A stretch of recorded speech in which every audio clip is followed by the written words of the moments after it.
Buddy. Hi, everyone. Welcome back to Casual Conversation with GNA.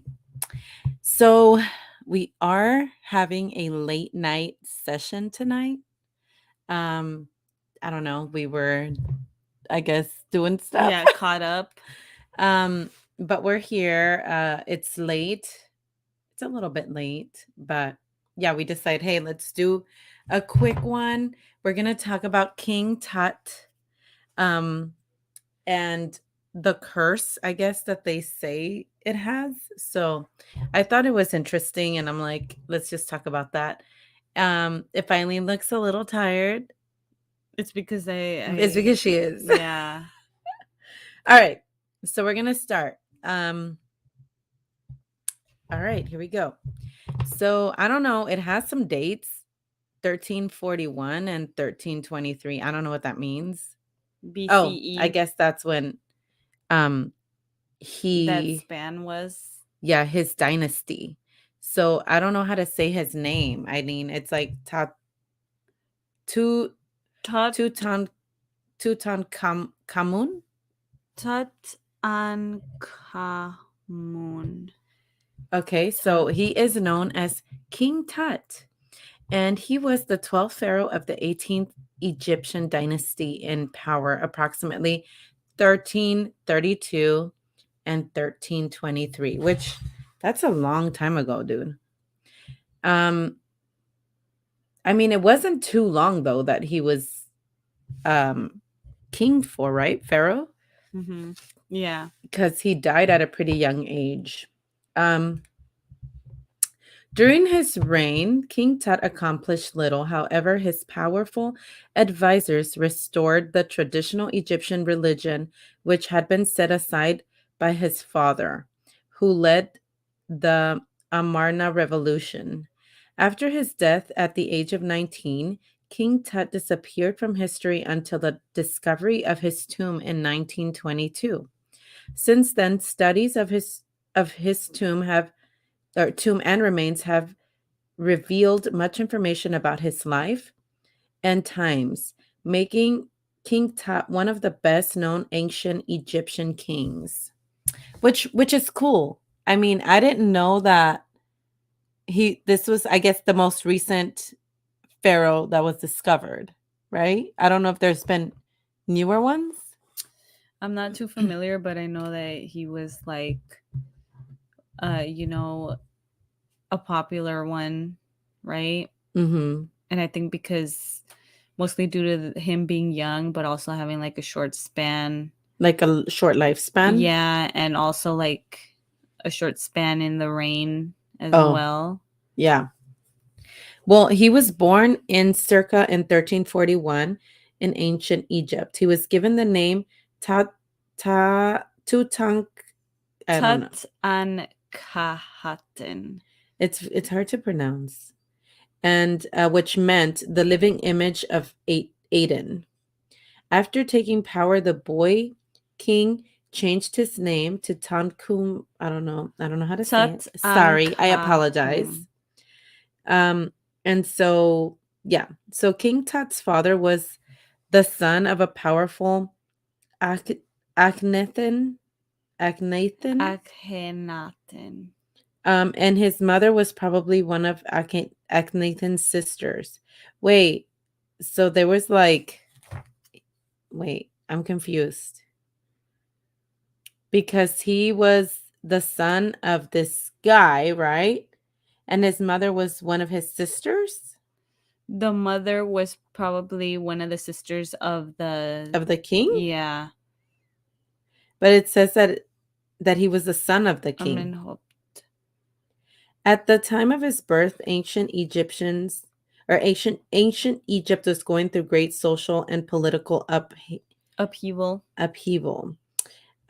Tut's father had forbidden the worship of many gods in favor of worshiping one, Aden, Aten.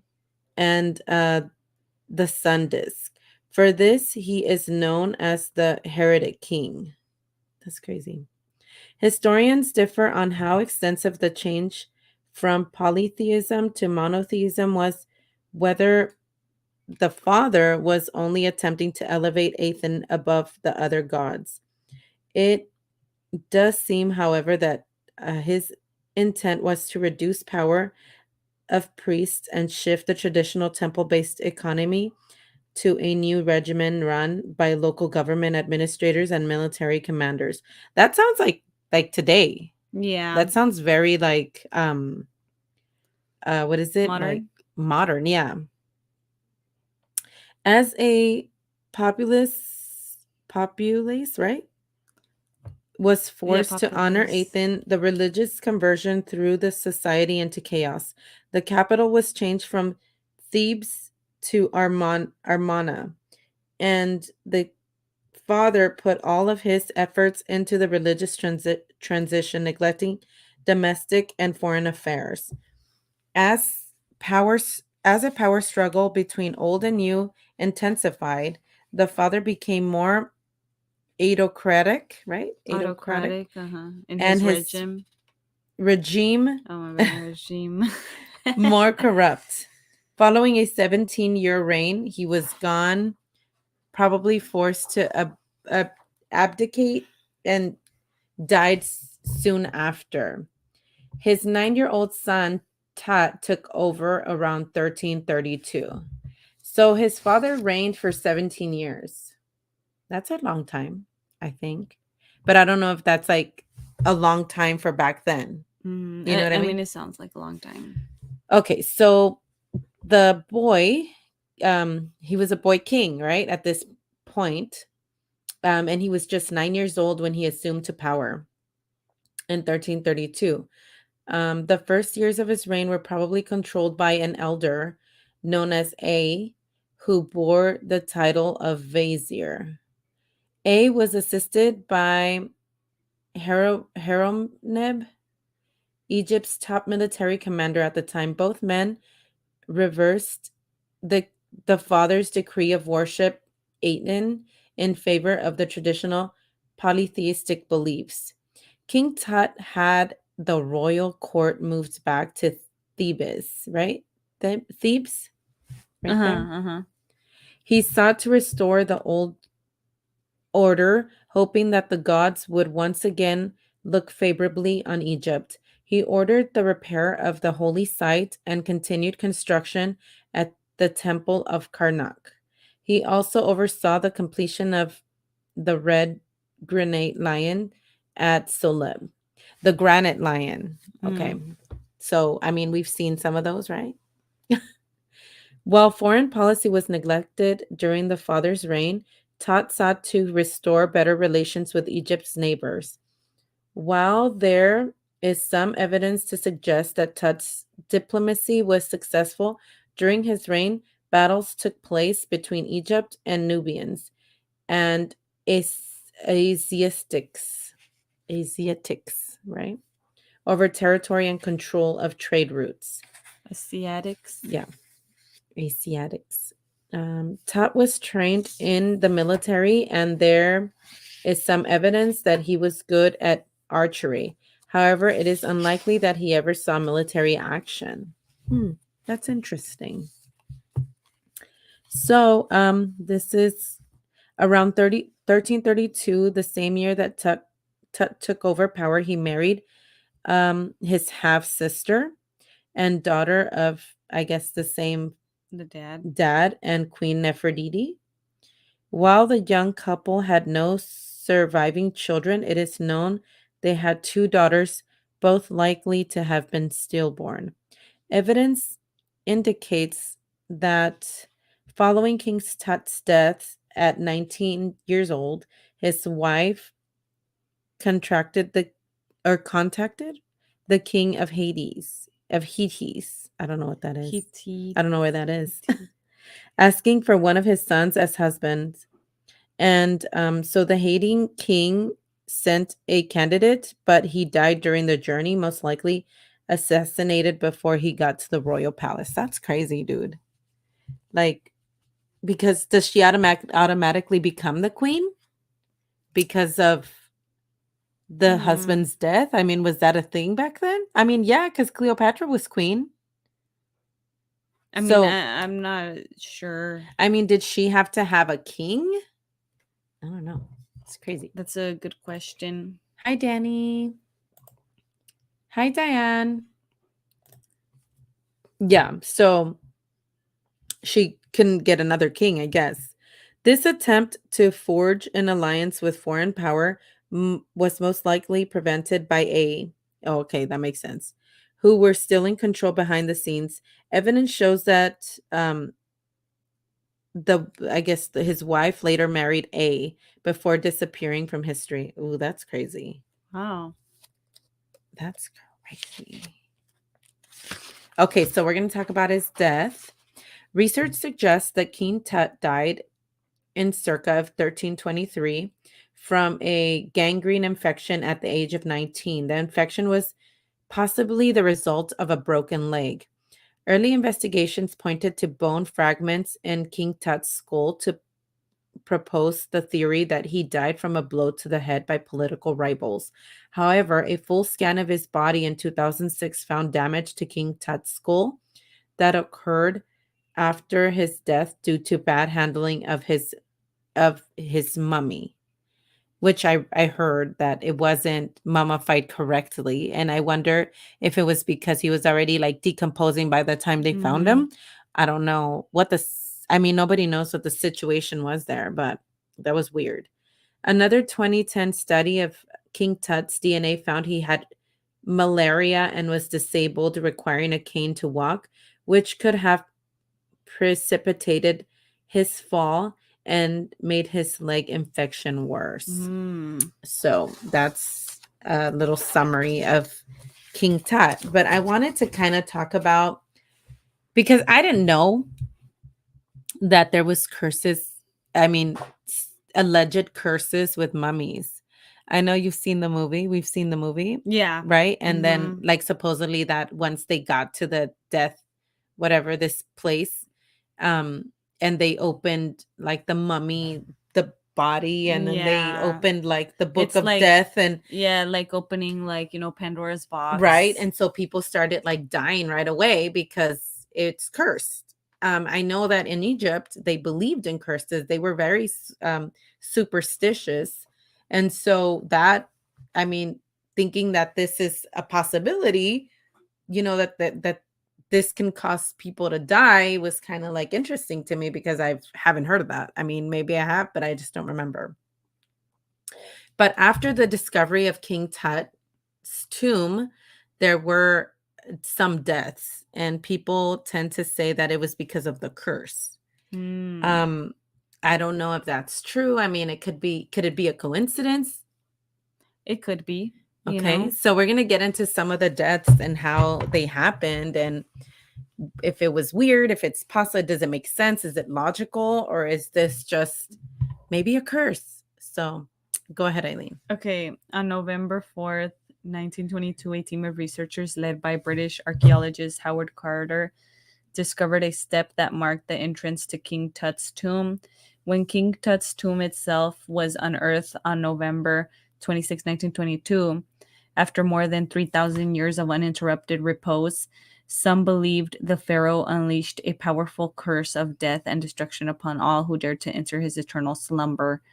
Like any urban legend or media sensation, the alleged curse of the pharaohs grew to epic proportions over the years. Here are 9 people who might make you believe in such things. It's crazy. And one should have been a direct recipient of Tut's wrath 100 years ago. So we're going to get into some, okay? That's crazy. Number That's scary. 1, George Herbert, 5th Earl of Carnarvon. The man who financed the excavation of King Tut's tomb was the first to succumb to its supposed curse. Lord Carnarvon accidentally tore open a mosquito bite while shaving and ended up dying of blood poisoning shortly thereafter. This occurred a few months after the tomb was opened and a mere 6 weeks after the press started reporting on the mummy's curse, which was thought to afflict anyone associated with disturbing the mummy. Legend has it that when Lord Carnarvon died, all the lights in his house, or according to some accounts, all the lights in Cairo mysteriously went out.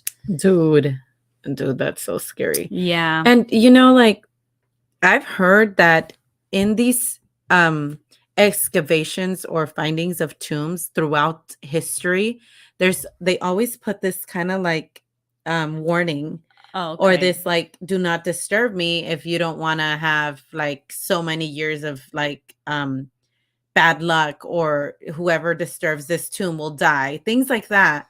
And it wasn't only like on Yeah. I mean, it reminds me of like, Aladdin when remember Hi Revel. they try to find that Hey treasure Nightmare. and Hi Spooky. hey everyone. And you remember how like the tiger comes out and he's like, "Who wakes me from my slumber?" Yeah. Yeah, Yeah, like so and so things like that, but it's always like it's always written like, I mean, of course, hieroglyphs, right? It's in hieroglyphs and they get translated, but they always say something like, do whoever disturbs my um you know this tomb will be cursed, or you will die, or whatever.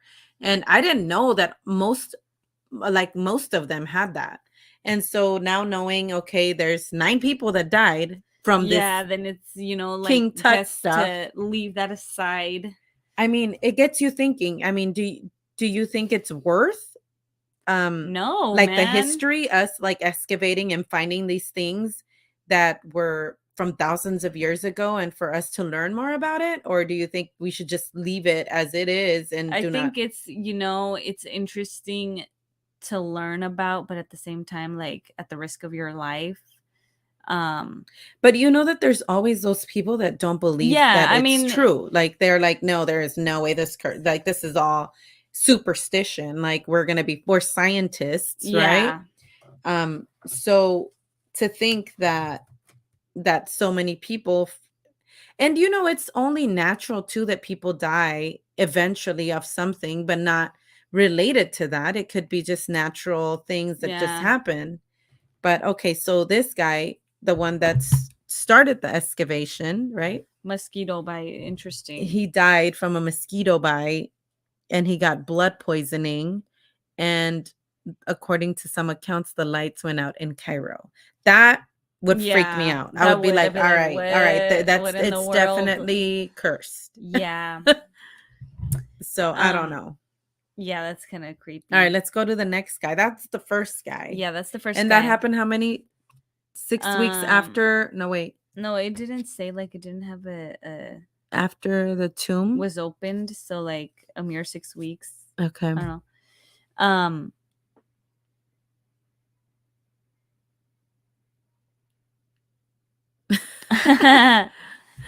Louise. um, Hi. so number 2, Sir Bruce Ingham. Ingham. Mhm. Howard Carter, the archaeologist who discovered the tomb, gave a paperweight to his friend Bruce Ingham as a gift. The paperweight appropriately, sorry, or perhaps quite inappropriately, consisted of a mummified hand wearing a bracelet that was supposedly inscribed with the phrase "Curse he, curse be he who moves my body." Ingenham did not die from the mummy's curse, though. His house burned to the ground not long after receiving the gift. When he tried to rebuild, it was hit with a flood. Okay, so this is a person who didn't die, but his house was burned or Yeah, but do and you then think that flooded. like maybe because he wasn't directly involved, like for him it was more of like, Oh, I didn't think he about didn't go that. looking for that. Like it was just like he stumbled upon it because of his pal, Right, you know? right. So like it's like you were sent something. It's kind of like if you go and to an antique shop and buy something and it has a history, right? But You didn't know you that. didn't yeah, you didn't know that, or you weren't directly involved in the disturbing of his body, I guess. Yeah. But he had that bracelet that inscribed what did it say again? It said a curse be he who moves my That's body. dude. Okay, so if somebody has a bracelet Ugh. with that, homie, what are you doing?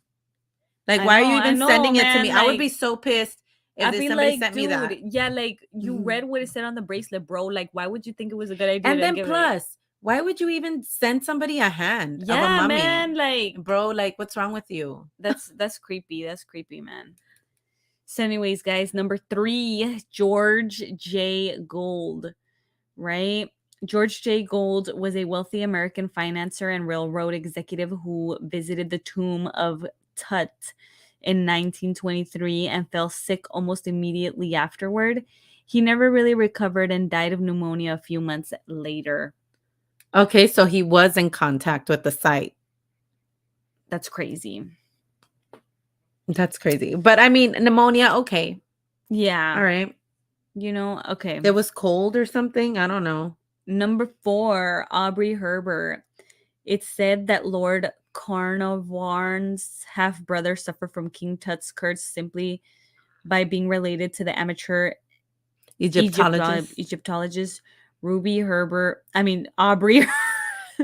Aubrey. Apologies.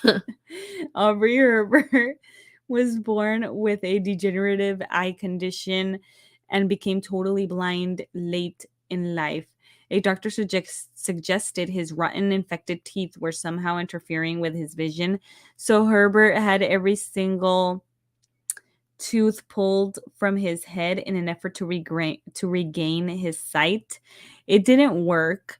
He did, however, die of syphilis as a result of a dental surgery just 5 months after the death of the supposed cursed brother.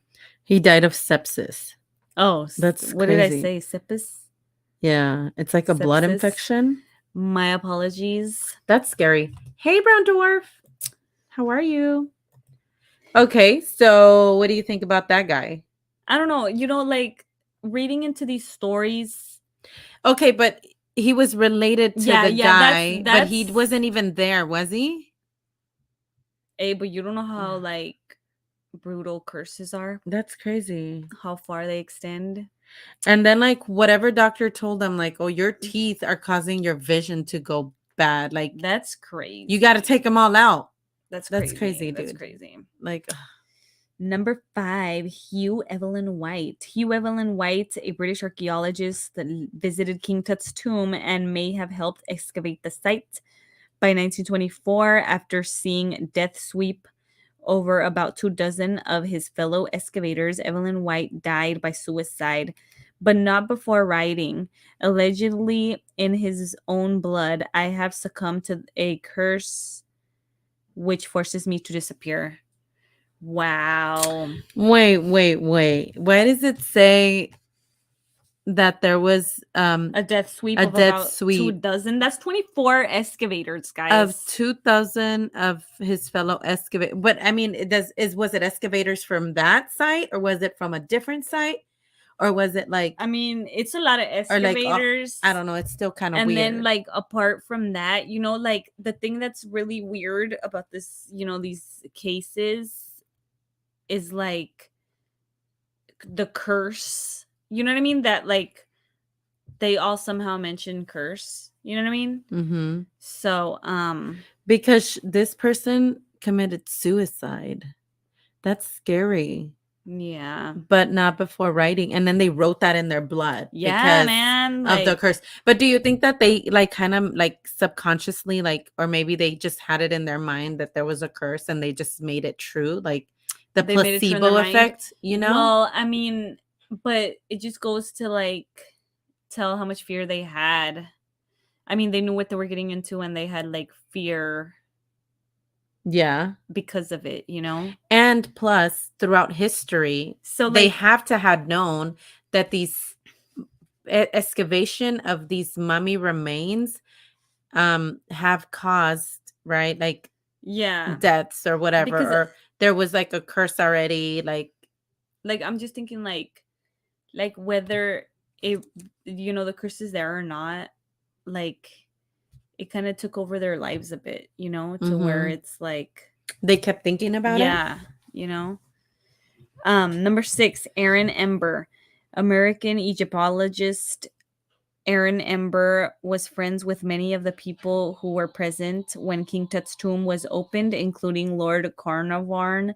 Ember died in 1926 when his house in Baltimore burned down less than an hour after he and his wife hosted a dinner party, right? They hosted a dinner party. He could have exited safely, but his wife encouraged him to save a manuscript he had been working on while she fetched their son. Sadly, they and their families died in the catastrophe. The name of Ember's manuscript, The Egyptian Book of the Dead. Homie, that's crazy. Crazy, man, crazy. So they could have gotten out safely or what? Yeah. But they didn't because they went back to save like, this manuscript that was called the Egyptian Book of the Dead. You know what I mean? Like the fact that there's like a lot of relation, you know, to their like excavation that they went and did, you know, especially at their final moments. That's, I don't know. And then so that's 2 houses burnt already. Yeah. And like I'm curious to know if there was like causes to these burns.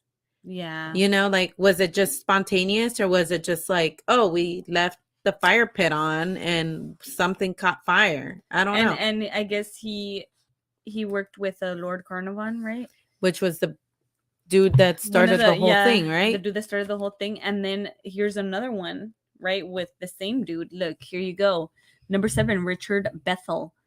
Bethel was Lord Carnarvon's secretary and the first person behind Carter to enter the tomb. He died in 1929 under suspicious circumstances, though one modern historian has attributed his death to the work of the infamous occultist Aleister Crowley. Bethel was found smothered in his room at an elite London gentleman's club soon after. The Nottingham Evening Post mused. The suggestion that the Han, Richard Bethel, had come under the curse was raised last year when there was a series of mysterious fires at his home where some of the priceless finds from Tut's tomb were stored. No evidence of a connection between artifacts and Bethel's death was established, though. Dude, another fire. And now they're talking about this occultist guy that could have been involved. What if this guy was just carrying out these things, like these burning people's houses that were involved? Yeah. And then saying, like, putting it out there, it's a curse, it's a curse. I mean, that's a possibility, right? Yeah. Like, that's a logical connection to the situation. It's crazy. Number 8, Sir Archibald Douglas Reid. Proving that you didn't have to be one of the excavators or expedition backers to fall victim to Tut's curse. Sir Archibald Douglas Reid, a radiologist, merely x-rayed Tut before the mummy was given to museum authorities. He got sick the next day and was dead 3 days later. That's crazy, dude. Ugh. Wow. It's just crazy to see, like, okay, you know? What was he sick from? Like, and that's another thing. Can you catch illnesses from these like mummies? Who knows? Because it's dead bodies, dude. Like what if they have some, like, you can catch an infection? I mean, it's not gonna be like who knows what you're inhaling, things like that, right? You know? And especially if these bodies are so old and there was so like viruses from way back in the day that you're like uncovering things that you didn't, you know? Yeah, you don't know about. But then again, weren't they be dead because it's been so long? Could they still? Yeah, that's crazy. Is bacteria still alive? Like, because they're like, weren't we talking about like some bacteria that like that they found excavated and that they found excavated in the Arctic? Yeah, I mean, I mean, I wouldn't know. You know, I'm not an expert in the field, but maybe there's things like that, huh? Yeah. Number 9, James Henry Breasted. James Henry Breasted, another famous Egyptologist of the day, was a member of the Carter's team when King Tut's tomb was opened. Shortly thereafter, he allegedly returned home to find that his pet canary had been eaten by a cobra, and the cobra was still occupying the cage. since the cobra is a symbol of the Egyptian monarchy and a motif that kings wore on their headdresses to represent protection, this was a rather ominous sign. Breasted himself didn't die until 1935, although his death did not occur immediately after a trip to Egypt. No, it did occur immediately after a trip to Egypt. Huh. What do you think about that cobra? I don't know, man. I mean, I can see how somebody can put the dots together and say, "Oh, this is a curse, dude." Yeah. Yeah. Like all these weird things are happening. I just think it's weird that something happened to like everybody who was on that expedition. You know, like pretty much. I mean, I want to know if there was somebody spared. Like That's somebody that did interesting. Yeah, not that's have interesting. no like Hey, and it'll be the person that didn't go in. The person that was just outside. because some of these guys went in, but like, do you think that a lot of them were like there was some that didn't go in or some that weren't involved and nothing happened to them? Like, okay, because we have a list of things that did happen to people. Yeah. But what about like a list of things that didn't happen? Or Yeah, like the and people that nothing the happened. interesting thing is all like kind of in the same time frame, you know, still in the 20s, right? Mm-hmm. So it's interesting. Number 10, Howard Carter. Carter never had a mysterious, inexplicable illness, and his house never fell victim to any fiery disasters. He died of lymphoma at the age of 64. His tombstone even says, "May your spirit live. May you spend millions of years. You who love TVs, sitting with your face to the north wind, your eyes beholding happiness. Perhaps the pharaohs saw fit to spare him from their curse." I don't know. It's trippy. Yeah. So those are some of the deaths. I mean, I just thought that it was interesting that, you know, we can talk about that like a little bit, like a quick recap. Because I know that with King Pharaoh, there's still a lot of, or King Tut, sorry. There's still a lot of like things that were discovered, like, and I think they even have like a museum, like a travel museum, right, of King Tut, where you can see a lot of his stuff. I wonder if you go and look at his stuff, like, would you catch this like thing? Like, I don't know. That's creepy. Yeah. I mean, because I've always found like the Egyptian history interesting. And you know, I would like to go, but I don't know. That's kind of creepy. Yeah, it is. You know, and to think that like they have all these beliefs. I mean, they had the Book of the Dead, right? And that supposedly in the Book of the Dead, that it could whoever had it was able to control like the dead. Wow. Control like armies of dead. And I don't know, like how do they even, where does this come from? You know, like zombies? Like what? How are you going to control the dead? Like who wrote this? Why did they write that? Like that's interesting to me. But yeah, and I don't know. It's pretty interesting. Do you think it could be a curse, or do you think it's a just possibility? I think that maybe like if they were putting him in a place, it's because they didn't want anybody to like mess with them, right? Like they wanted peace for the right? Yeah, like, and that's the other thing. Do you go because there was another I guess body that they found. It's like a really old like mummy, I guess one of the oldest mummies, I guess. And they found him like he was what do they call him? They call him something like, I forgot. They call him something, but he had like, he was well preserved for being like up in the mountain frozen. And supposedly that a lot of people also fell ill or even died from the people that discovered his body. Wow. And then it also says that, you know, there was like a lot of things going on with him as far as like he was sick, and then how he died. You know, I don't know. It's just crazy to me that they mess with mummy, like they try to go and find the mummies, and then stuff starts to happen. Yeah. Which I think that would happen with anything, right? If you go disturb somebody's tomb, and you go dig up bodies, I mean, do you expect good things to come?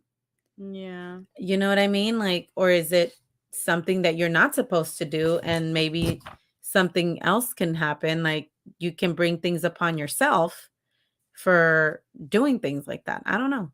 Yeah, I mean, good point, you know. So, yeah, that's what we have, you guys. Just a quick little interesting um scenario. Yeah. I mean, interesting. Definitely interesting. But tell me, would you guys be willing to go look at the mummies? I Isn't there mummies in Michoacan también? In Mexico? Um, There's like is a there? mummy museum in Oh Mexico wow. too. What is I don't know if it's in Michoacan. I think it is in Michoacan where they have like a lot of mummies that they discovered. Hmm. And I think there was like stories with those too. And so throughout the years it seems like if you disturb these ancient bodies, things will come, things can happen. It could be subconscious, it could be a coincidence, right? Mm-hmm. But what if it isn't?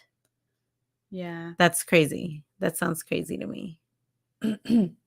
So yeah, I don't know. What do you guys think? Do you guys think it's a curse? Or is it a coincidence? Or is it just this, I don't know, serial person that was trying to, Yeah. this lunatic? And What was it? just something happened to everybody. Yeah. I mean, I don't know. This Alistair guy, he was an occultist. I don't know, you guys. But that's all we have. We had a little short one because we've been absent for a little bit Yeah. because there's been like things going around, right? Yeah. Like little bugs going around. Hi Zoo. How are you? Nightmare says beware of the curse. That's scary. I don't want to think Yeah, about that is that. scary. Ugh. I don't know. But I also wanted to talk too about hopefully I'll try to do like some research on the derailment with the chemical spill Oh. that is very like I don't know, serious and scary. I know most of you guys have heard about that. It it's just horrible. And yeah, Jeff says, I have a good site to recommend for you to look at.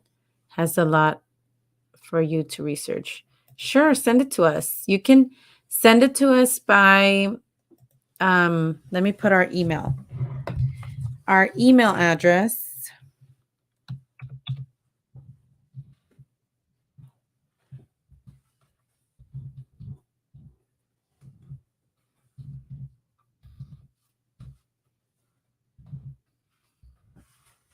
Here's our email address. You guys can send it to us there.